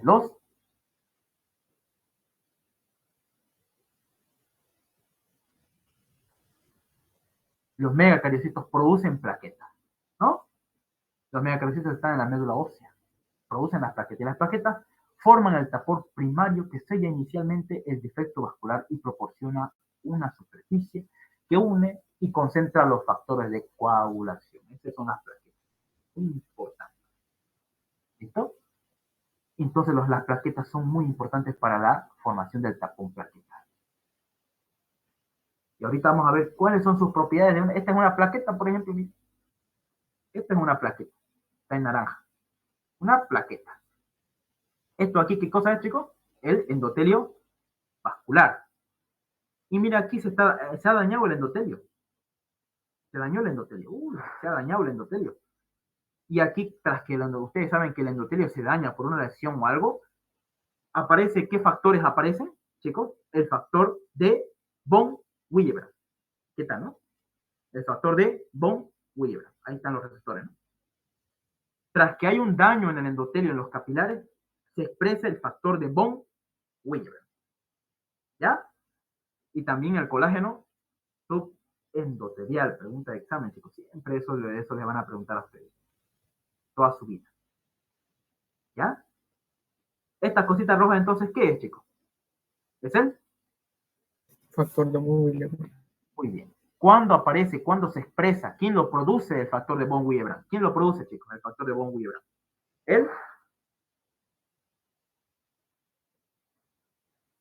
El endotelio. ¿Y cuándo se deja ver? Cuando hay una lesión en los vasos sanguíneos. Una lesión endotelial. Para que se forme el coágulo, el trombo, ¿no? Una lesión endotelial. ¿Y quién me agarra estos receptores? ¿Quién me los agarra, chicos? ¿Quién me lo agarra el factor de von Willebrand? Las plaquetas. Noten bien, chicos, las plaquetas. Las plaquetas, chicos, en su superficie de fosfolípidos, tiene unos receptores que se llama GP1B o glucoproteína 1B. ¿Ya? Normalmente, las plaquetas tienen receptores, chicos. ¿Cómo se llama el receptor normalmente que tiene la plaqueta y se une al factor de von Willebrand? Glucoproteína 1B. ¿No? Bien. Eso es lo importante acá, chicos. Entonces, si yo les pregunto, la glucoproteína 1B, que tiene las plaquetas para adherirse al factor de von Willebrand, ¿ya? La glucoproteína 1B se adhiere al factor de von Willebrand. Y aquí abajo va a haber un colágeno que se llama colágeno subendoterial, cuando hay una lesión vascular. Y ese colágeno subendoterial se va a unir ¿con quién? Con otro receptor que tiene aquí en la plaqueta, otro receptor que se llama glucoproteína 1A, 2A. ¿Qué se llama? Entonces, chicos, hasta ahorita, ¿cuántos receptores tienen las plaquetas para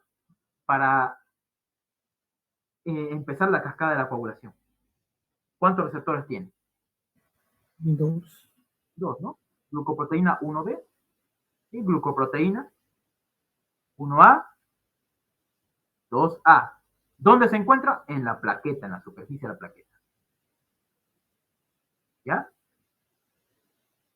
Y estos dos receptores que estamos viendo, la glucoproteína 1B se va a unir al factor de von Willebrand. Y la glucoproteína 1A, 2A se va a unir al colágeno subendoterial. Pregunta de examen. No se olviden, importante saber esta cascada de acá. Y esto es lo que a veces más le patea en el examen primer parcial. Las glucoproteínas que tienen las plaquetas. Porque esto es difícil, ¿no? Es pregunta difícil. Para memoria. Glucoproteína 1B, factor von Willebrand. Y el glucoproteína 1A, 2A se une al colágeno subendoterial. Y los dos hacen que empiece la cascada de la coagulación. Así inicia la cascada, chicos. Como están viendo. Tras una lesión a nivel aquí del endotelio, ya se expresa el factor de von Willebrand y el colágeno subendoterial. ¿Listo?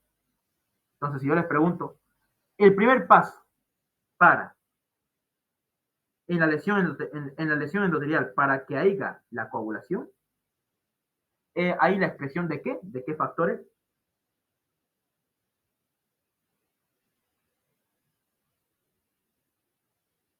¿De qué factores, chicos? El factor de von Willebrand y el colágeno subendotelial. Esto no se olvide, esto es importante.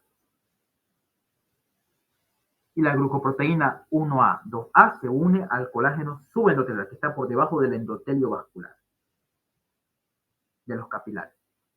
¿Ya? ¿Qué más? Luego de que se unió esos dos receptores, el ADP, que es el adenosindifosfato, hace que la plaqueta se convierta y se cambie de forma. Cambia de forma, en vez de ser redondito, se hace plana. Cambia de forma la plaqueta, ¿gracias a quién? Gracias al ADP. Induce el cambio, la transformación de las plaquetas y se vuelve, y su receptor ya no es glucoproteína 1B. Ahora su receptor cambia, chicos. ¿Ya? Se va a llamar glucoproteína 2B, 3A. ¿Cuándo? Cuando cambia de forma la plaqueta. Anoten bien. ¿Ya? Y así, esa glucoproteína tiene afinidad con el fibrinógeno. Pregunta de examen, no te olvides. Y el fibrinógeno, al unirse con este, ¿ya? Porque tiene carga negativa, se va a unir al calcio y se van a fusionar. ¿Ya? Y ese de ahí, esa unión de ambos, del fibrinógeno con la glucoproteína 2B y 3A de la plaqueta, de las plaquetas de la sangre, van a adherir más factores de coagulación. ¿Listo? Van a empezar entonces la cascada de la coagulación. Van a adherir a más plaquetas, a más factores. ¿Listo? ¿Y esto qué va a hacer?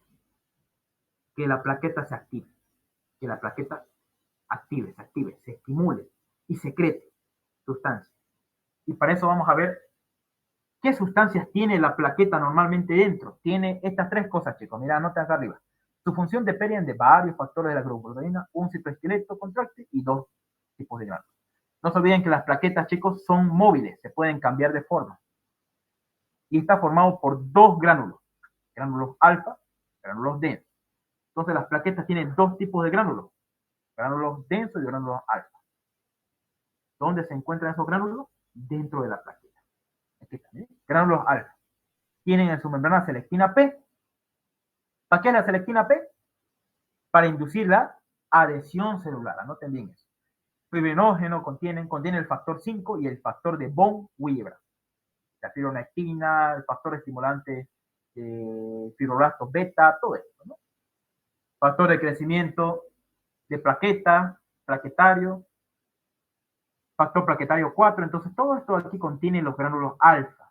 Y los gránulos densos contienen ADP, ATP, calcio. Que el calcio, chicos, ¿qué factores de coagulación? A ver quién estudió. ¿Qué factores de coagulación el calcio?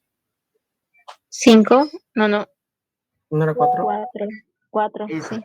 factor 4, muy bien, ahí está. Entonces, ese factor 4, ¿quién lo tiene? La plaqueta. Dentro de su citoplasma tiene la plaqueta de factor 4. Contiene también el factor 5 de la coagulación, ¿no?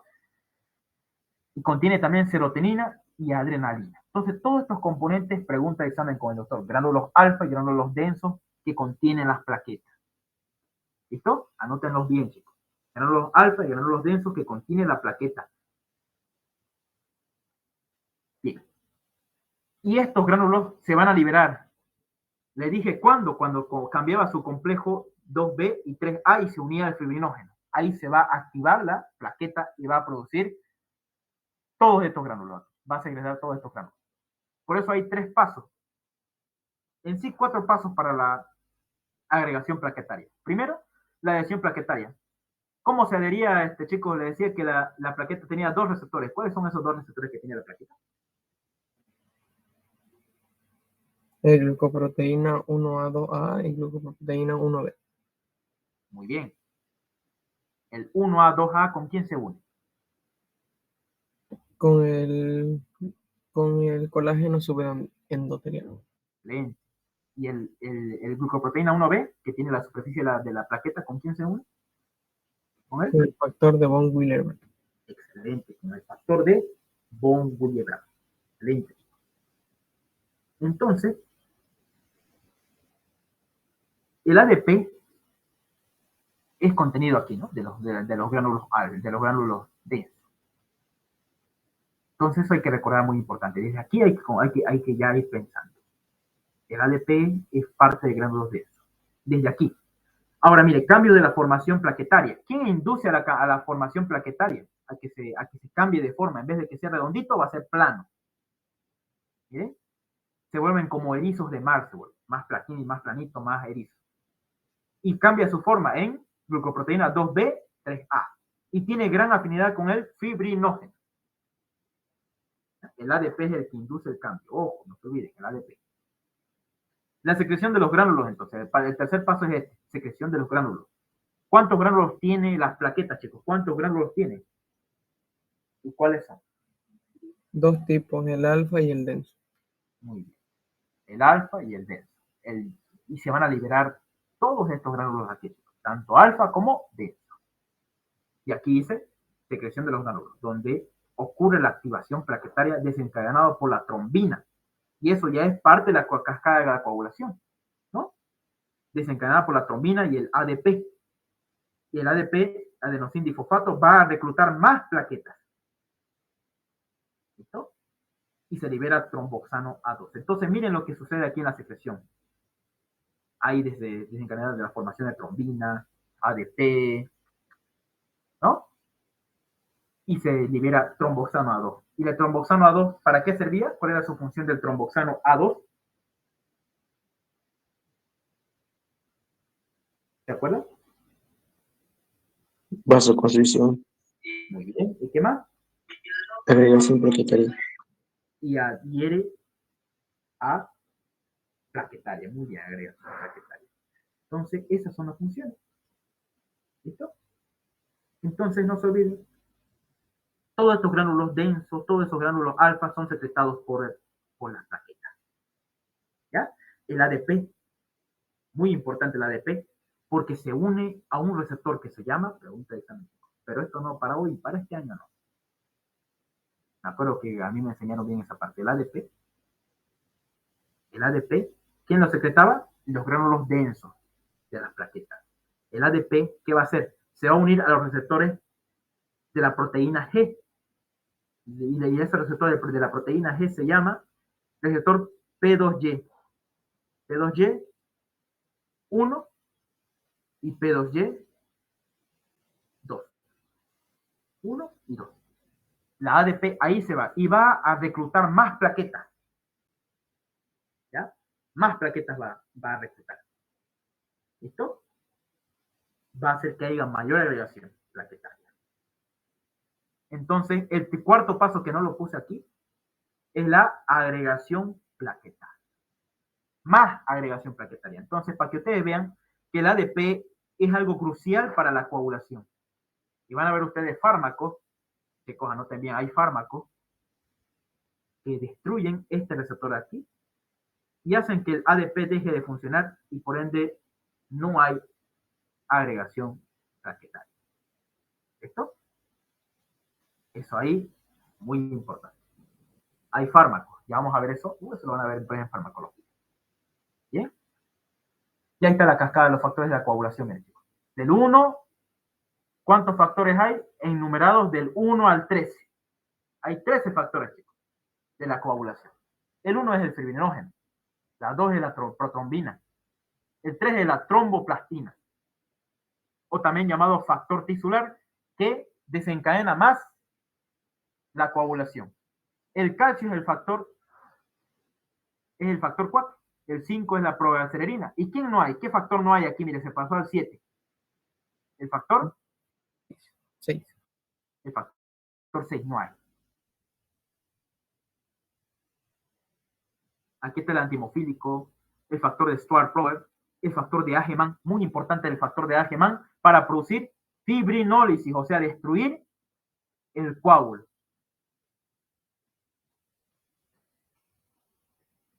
Y el último factor, que es el factor estabilizante de la fibrina.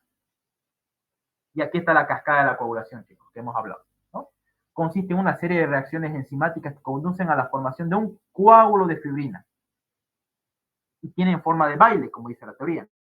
Miren cómo se va activando. Siempre en la cascada de la coagulación, en la superficie de la bacteria se van activando. Ojo, anoten bien. La cascada de la coagulación se va activando en la superficie de las plaquetas. ¿Gracias a qué? A una enzima y a un sustrato. Por ejemplo, el sustrato puede ser el factor 10 y la enzima puede ser el factor 9A. Eso con esa letrita A significa activador enzimático. Entonces la cascada de coagulación tiene un sustrato y tiene una enzima. La enzima tiene que tener una A. Siembrar el sustrato directamente el signo, ¿no? El 10. Y así, miren, va activándose. Y esa activación de una cascada de la otra y de la otra depende mucho del calcio, que es el factor 4. ¿Ya? Chicos, nosotros en nuestros alimentos consumimos alimentos y nuestros intestinos forman la vitamina K. ¿Han escuchado de la vitamina K? ¿Quién ha escuchado de la vitamina K, chicos?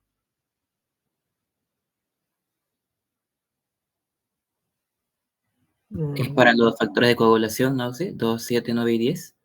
Excelente, ¿sí? Excelente, muy bien. Eso fue pregunta de examen con el doctor. Muy bien.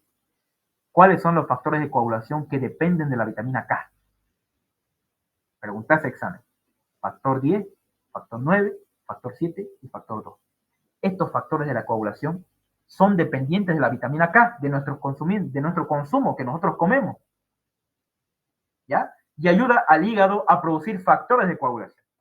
Ahora, ¿qué pasa cuando mi hígado no funciona?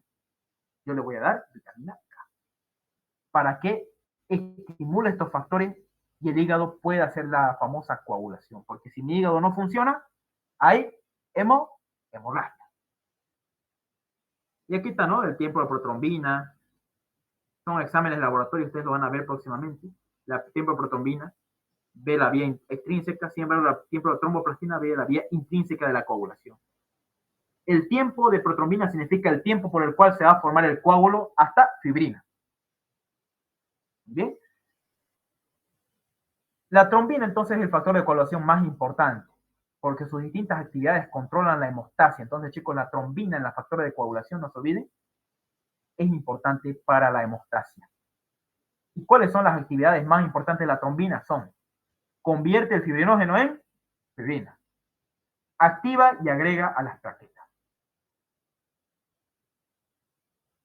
tiene efectos proinflamatorios y efectos anticoagulantes. Oh, interesante, chicos. La trombina es coagulante, pero también tiene efecto anticoagulante. Esto preguntó el doctor en su examen. Efecto anticoagulante. ¿Quién lo tiene? La trombina. ¿Por qué? Porque cerca del endotelio no siempre hay dañado, hay también endotelio sano. Y ese va a producir, al estimularse con la trombina, va a destruir o va a producir un efecto anticoagulante. Interesante, ¿no? ¿Esto? Muy bien. Y aquí está, mire, cuáles son las funciones de la trombina. Mire acá, este cuadrito. Funciones de la trombina. Es procoagulante, anticoagulante, profibrinolítica y antifibrinolítica. Interesante, ¿no? Y tiene esas funciones. Procoagulante cuando transforma el fibrinógeno en fibrina, activa los factores de la coagulación y agrega plaquetas. Ese es procoagulante. Anticoagulante cuando el endotelio está sano, ¿no? Y disminuye la unión del factor de von Willebrand con el GP1B. Cuando el endotelio es sano. No todo el endotelio está dañado, pues, ¿no? En la coagulación.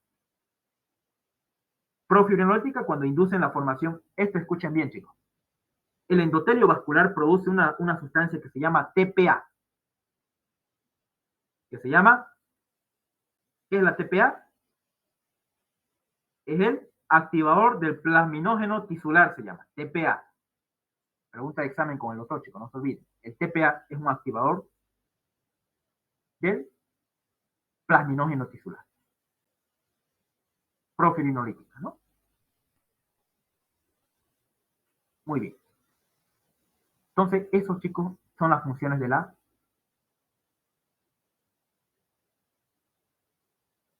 protrombina. Pregunta de examen. Esto aquí, este cuadrito aquí, memoria, también entenderlo, ¿no? Preguntas de examen y también la práctica. Factores que, por ejemplo, los factores cuando están activados, el mismo hígado los elimina, cuando están los factores de la coagulación activados. Y un endotelio sano, ¿qué va a hacer la trombina, chicos, en un endotelio sano? Cuando no tiene daño. Por ejemplo, este de aquí está dañado, este endotelio. Está dañado este igual, pero este de aquí está sano. El de arriba está sano. ¿Qué va a pasar? ¿Qué va a hacer la trombina? Efectos anticoagulantes. Eso, produce la trombina un efecto anticoagulante. Miren, la trombina estimula el endotelio que está sano. Este endotelio de acá está sano. Miren, esta célula de acá está sana. ¿Y qué va a producir este endotelio sanado? Va a producir TPA, que es el activador del plasminógeno tisular. Y urosinasa. Y esto de aquí hace que destruya, que se forme el plasminógeno, que está en el plasma, aquí en el plasma, plasminógeno, que está aquí, miren, el plasma normalmente lo produce el hígado. El plasminógeno se va a volver en plasmina. Y esta plasmina va a destruir y degradar el coágulo de fibrina. O sea, produce un efecto anticoagulante, ¿no? Muy bien. Entonces, chicos, esto es lo más interesante de esta noche. Cómo el activador del plasminógeno tisular, que es estimulado y producido por el endotelio y estimulado por la trombina, hace que destruya el coágulo.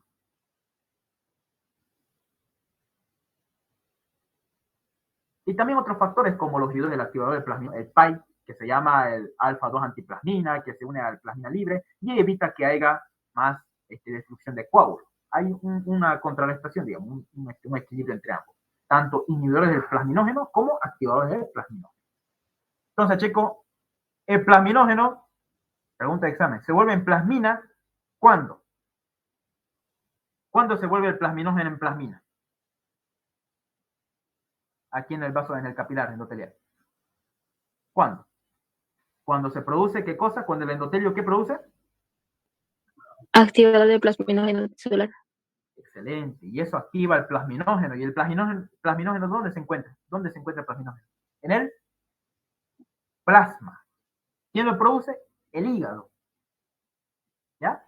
Y el activador del plasminógeno tisular, ¿quién lo estimuló? Su producción, la trombina, por su efecto anticoagulante y fibrinolítico. Entonces, va a destruir el coágulo para favorecer la regeneración del tejido dañado. Ahí está degradación, ¿no? Entonces, ¿quién más estimula que el plasminógeno se vuelva? La calicreína, chicos, anoten bien, calicreína. La calicreína es una proteína que se encuentra en el plasma, que lo secreta el hígado, y que se activa con este mismo, ¿no? Con este mismo sistema del endotelio. Se activa el plasminógeno, se activa la calicreína para volver el plasminógeno en plasmina. Eso preguntó el doctor. La calicreína es un factor muy importante también para activar el plasminógeno y volverlo en plasmina, al igual que el TPA, activador del plasminógeno. Bien, chicos. Entonces, todo esto de aquí inicia, ¿no? Ahí está la cascada de coagulación. Cascada de coagulación, vía común, vía intrínseca. Y este ultimito vamos a ver, ¿ya? Antes de ya ir terminando con la clase, porque ya va a ser hora, aunque iniciamos un poco tardecito. El endotelio. De ahí, como se está grabando igual la clase, lo van a poder ver esta parte bien. El endotelio vascular tiene un balance entre actividades anticoagulantes y procoagulantes. Anoten bien eso. ¿Ya? El endotelio vascular tiene una alta actividad anticoagulante y procoagulante. El endotelio. Hay un equilibrio entre aquellos que quieren la coagulación y aquellos que no quieren la coagulación. Entonces, cuando se daña el endotelio, ¿qué va a pasar, chicos? ¿Será que va a haber un equilibrio entre anticoagulante y procoagulante cuando se daña el endotelio? ¿Sí o no? ¿Qué me dicen ustedes? Si el endotelio se daña. No. Entonces, cuando el endotelio se daña, va a haber mayor actividad procoagulante que anticoagulante. Porque cuando el endotelio está sano, está normal, hay más factores anticoagulantes. Pero cuando el endotelio se daña, prevalecen los factores procoagulantes. O sea, se activa la cascada de la coagulación. Y forma así el trombo, la propagación o la disolución del coágulo. Esta es pregunta de examen. Funciones antitrombóticas y protrombóticas del endotelio. ¿Ya? Funciones antitrombóticas inhiben agregación plaquetaria. Esto de aquí preguntó el doctor. Inhiben la cascada de la coagulación y favorece la fibrinólisis. Esos son factores antitrombóticos cuando el endotelio está normal o dañado, chicos. Aquí, factores antitrombóticos. Cuando el endotelio está normal o dañado. Cuando está sano o cuando está dañado. Aquí, sí. Factores antitrombóticos. Cuando está sano, muy bien. Inhibe la agregación plaquetaria por el óxido nítrico, prostaglandina 1 o 2 y ADP-ASA, adenosin fosfatasa, ¿no? Adenosina difosfatasa. Inhibe la cascada de la coagulación, ¿cómo? Gracias a sus moléculas que componen, que secreta el endotelio, que es la antitrombina 3 y la proteína S. Pregunta de examen, no se olviden. Y la trombomodulina inhibe la cascada de la coagulación. Sin embargo, la tromboplastina más bien activa la coagulación, ¿no? Favorece la fibrinólisis. Entonces sintetiza el endotelio sano, sintetiza el TPA, el que les dije, activador del plasminógeno tisular, ¿no? ¿Y cuáles son cuando el endotelio se daña, se rompe, ya sea por un trauma, por una aterosclerosis? Hay factores protrombóticos. Se activa el factor de von Willebrand, sintetiza. ¿Quién lo sintetiza el factor? El endotelio. Se libera el factor tisular subendotelial, que está entre la membrana basal y el endotelio.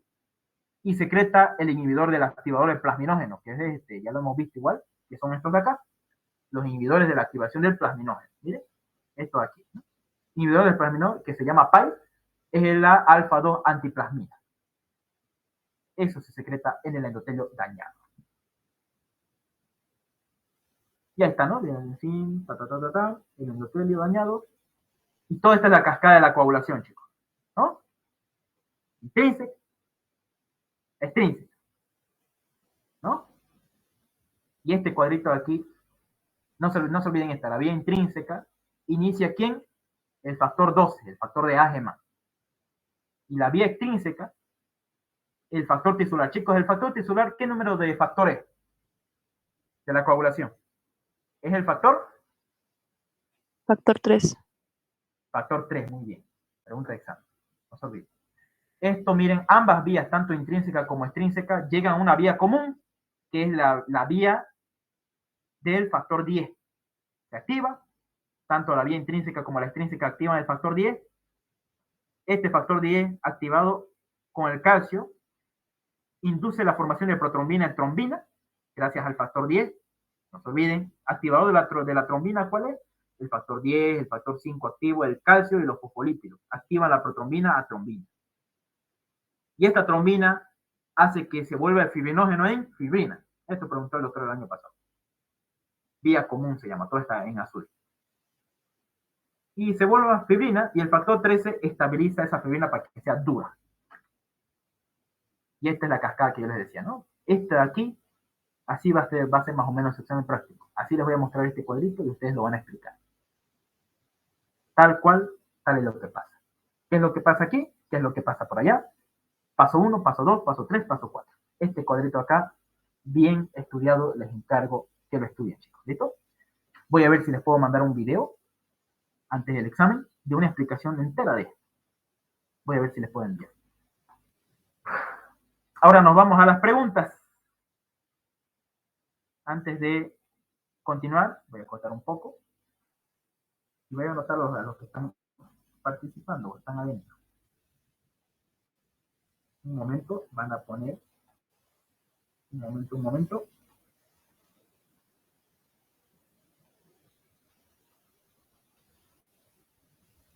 Listo.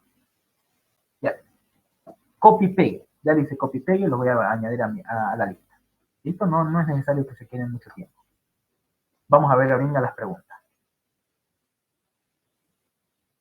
Así rapidito y terminamos con esto.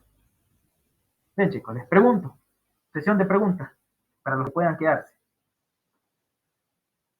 Los infartos secundarios a la oclusión de la luz arterial en el vaso son ¿de qué tipo? Vamos, chicos, los infartos en el vaso. ¿Qué tipo de infarto hacen? Anémicos. Eso, perfecto, chicos. Infarto anémico, infarto. Blanco. Excelente, infarto. ¿Por qué en el vaso? ¿Por qué el vaso se hace infarto blanco, chicos? ¿Por qué hace el vaso? Porque tiene Un Una solo tipo de irrigación. una sola arteria, que es la arteria esplénica. Excelente. ¿Cuál de las siguientes posibilidades evolutivas del trombo es la más desfavorable? Ay, no la veo. Ah, ya. Hemos visto que había tres pasos, ¿no? Para la formación de un trombo. Para que se forme un trombo, había 3 pasos. ¿De acuerdo? Aquí está, ¿no? Miren, aquí está esta parte. Para la formación de un trombo se necesitan 3 pasos. Bueno, sí, 4 digo. Propagación, embolia, disolución, cuando se degrada, hace fibrinólisis, y organización y recanalización. ¿Cuál de esas 4 es la más desfavorable? Embolia. Eso, chicos, cuando hace embolia. Es el factor más desfavorable del coágulo. ¿No? Aquí vamos a poner la embolia. ¿Por qué? Porque se puede ir a otros órganos, puede viajar. ¿No? El otro. Estados de hipercoagulabilidad adquiridos y de alto riesgo en la trombosis son. ¿Cuáles son los estados de hipercoagulabilidad de alto riesgo en la trombosis? ¿Cuáles son? Ahí está. Aquí. Factor de riesgo de trombosis, importante. Reposo en cama, infarto de miocardio, fibrilación auricular, cáncer, prótesis valvulares, coagulación intravascular diseminada. Todo este cuadrito aquí, no se olviden estudiarlo para su examen. Factores de riesgo potencialmente importantes para la formación de un trombo. Otro, ¿en cuál tipo de trombosis no participa la lesión endotelial, chicos? ¿En cuál? La venosa. Muy bien, la trombosis venosa no necesita haber lesión endotelial para que se forme un trombo. Directamente un estado de hipercoagulabilidad. ¿El pulmón qué tipo de infarto presenta cuando se infarta el pulmón? ¿Hemorrágico? Excelente. Porque tiene, ¿por qué se va a ser hemorrágico el infarto? Porque tiene doble circulación. Excelente, porque tiene doble circulación arterial. Muy bien, chicos. De las arterias bronquiales y de la arteria pulmonar. La causa más frecuente de tromboembolia arterial, ¿cuál es? La causa más frecuente de un tromboembolismo arterial sistémico. ¿Cuál es? La causa, ¿cuál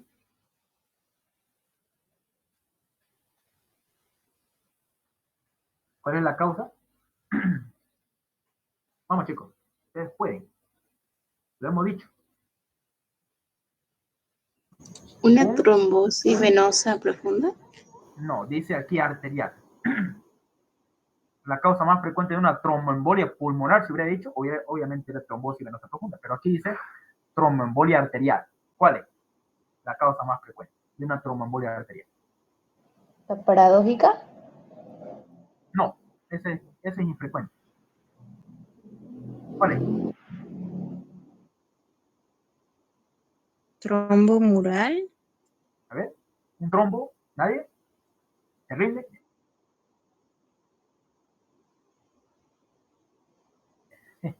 Un trombo mural. Un trombo intracardíaco mural es el principal, es el más frecuente.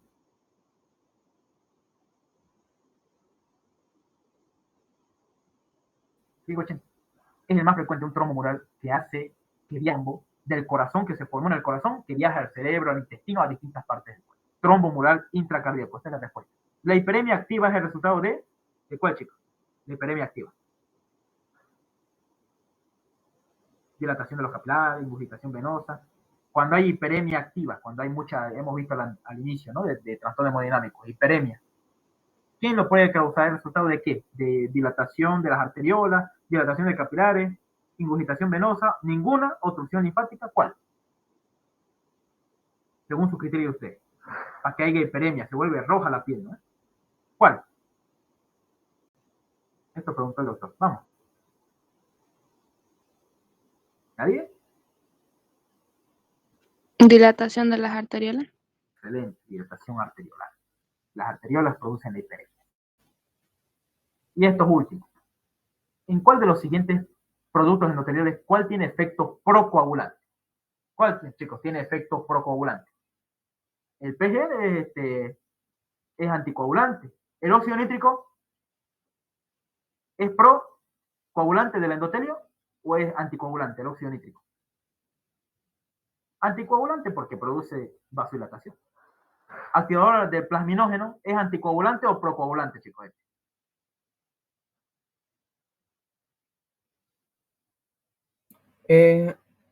Anticoagulante. Eso, muy bien. Entonces, ¿cuál sería el procoagulante? Ninguno. Factor de von Willebrand. ¿Ninguno? Es procoagulante, chicos. Entonces, todos estos de aquí X son anticoagulantes, pero el efecto, el que es procoagulante, es el factor de von Willebrand. Ese tras que se expresa, la plaqueta se une junto a su receptor de glucoproteína 1B, ¿no? Factor de von Willebrand. Anótenlo bien, chicos. Esta es la respuesta correcta. Efecto procoagulante. Endotelio sano elabora los siguientes factores antitrombóticos, excepto. ¿Cuál, chicos, es los factores antitrombóticos que produce? Excepto, dice.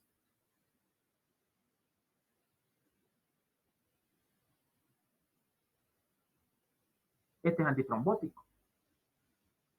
Antitrombótico.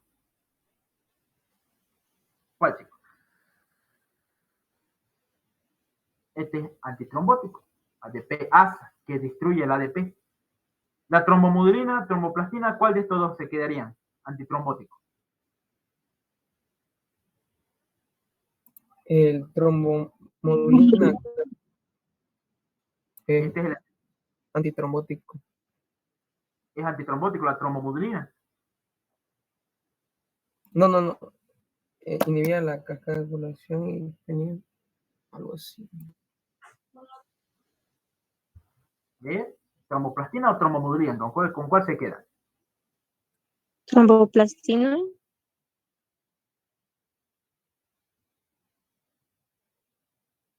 ¿Qué tal, no? Aquí expresión. La tromboplastina es un procoagulante. Entonces, ¿cuál sería ahí? ¿Cuál sería la respuesta ahí?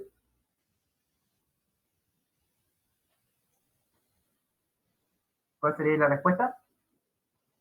La tromboplastina es procoagulante. Entonces, la trombomudulina es antitrombótico. El excepto es este.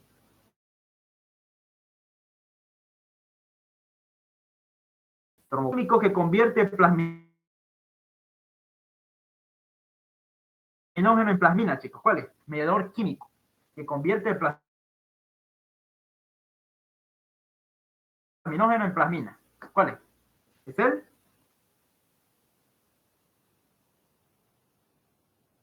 ¿Se acuerdan quién producía el Calicraína. El plasminógeno en plasmina? Es la calicreína, ¿no? La calicreína es un factor junto con el TPA que produce el endotelio, ¿no? Activador de plasminógeno tisular y la calicreína, ambas transforman el plasminógeno en plasmina para degradar el coágulo. Entre la actividad más importante de la trombina están efectos antiinflamatorios de la trombina, inhibe la agregación plaquetaria, es un anticoagulante en contacto con el endotelio sano. Mira, aquí a veces 2 veces lo repiten, ¿no? ¿Cuál entonces sería la correcta aquí, chicos? O ninguna. ¿Cuál? Entre las actividades más importantes de la trombina. A ver. B. La trombina tiene efectos proinflamatorios.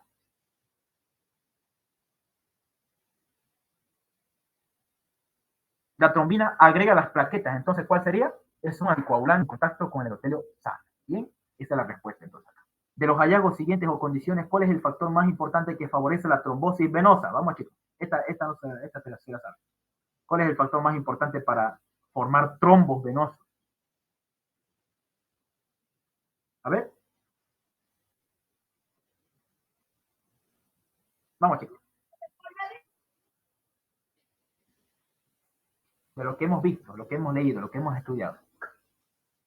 ¿Cuál es el factor más importante para que se forme una trombosis venosa profunda? ¿La aterosclerosis se da o no? Trombosis venosa. No. La cirrosis hepática produce hemorragia. Todos, ni idea. Aumento del número de plaquetas, ¿será que produce trombosis venosa? Sí. Se llama estado de hipercoagulabilidad. Y esta es la opción correcta. Listo, chicos. Ahí termina el trastorno hemodinámico. Y eso que falta shock, pero shock no lo voy a meter porque es sumamente largo y es un tema aparte. Shock no pregunta mucho. Gracias por su atención y que Dios me los bendiga, chicos. Estuvo potente, mucha cosa, ¿no? Mucha información, ¿no? Nera dice, se quedó con la duda, dice Nera. Eri dice, mucho que estudiar. Hasta aquí, chicos, hasta ahí nomás su examen. No entra shock. Ya para este miércoles, no entra shock. Todo lo demás que hemos visto hoy, eso nomás entra, ya fue. ¿Listo? Así que nos vemos entonces, chicos. Nos vemos, auxiliar. El día miércoles. Si no tienen alguna pregunta más, alguna duda que tengan.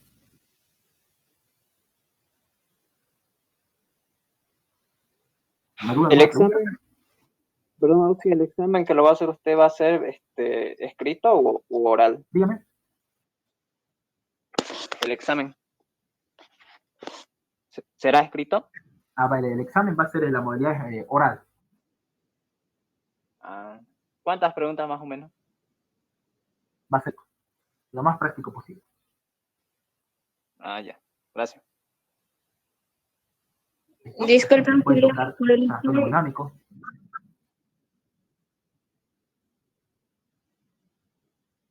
Dígame. Aló, aló. ¿Me escuchan bien? En la lista, eh,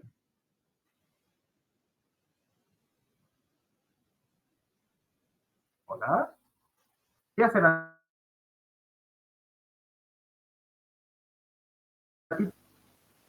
de la asistencia?